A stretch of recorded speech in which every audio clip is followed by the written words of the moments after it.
हिंदू धर्म में गणेश जी भगवान गणेश को प्रथम पूज्य देवता माना गया है। वे बुद्धि, ज्ञान और शुभारंभ के प्रतीक हैं।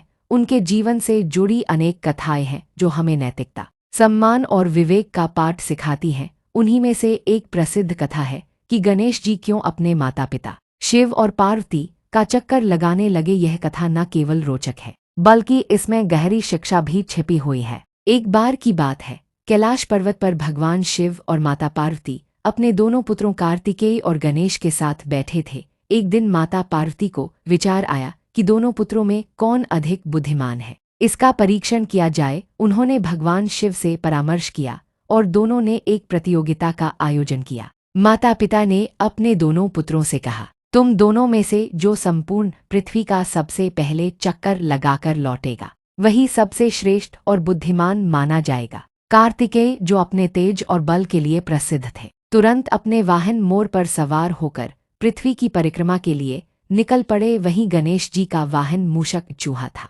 जो गति में धीमा था। सबको लगा कि कार्तिकेय ही प्रतियोगिता जीतेंगे। गणेश जी शांत मन से कुछ क्षणों तक विचार करते रहे, फिर वे उठे, अपने माता पिता शिव और पार्वती के चारों ओर 3 परिक्रमाएं चक्कर लगाई और वहीं बैठ गए। यह देखकर देवता और अन्य लोग चकित रह गए। सभी ने पूछा, गणेश जी, आपने पृथ्वी की परिक्रमा नहीं की, फिर भी आप बैठ गए, इसका क्या अर्थ है? गणेश जी ने विनम्रता से उत्तर दिया, मेरे माता और पिता ही मेरे लिए संपूर्ण ब्रह्मांड है, वे ही सृष्टि के मूल कारण हैं। शास्त्रों में कहा गया है कि मातृदेवो भव पितृदेवो भव, इसलिए उनके चारों ओर परिक्रमा करना पृथ्वी की परिक्रमा के समान ही है। यह उत्तर सुनकर भगवान शिव और माता पार्वती अत्यंत प्रसन्न हुए। सभी देवताओं ने गणेश जी की बुद्धिमत्ता की सराहना की। जब कार्तिकेय कई कठिनाइयों को पार कर पृथ्वी की परिक्रमा पूरी करके लौटे तो देखा कि गणेश जी पहले से ही विजेता घोषित हो चुके हैं। पहले तो उन्हें आश्चर्य हुआ,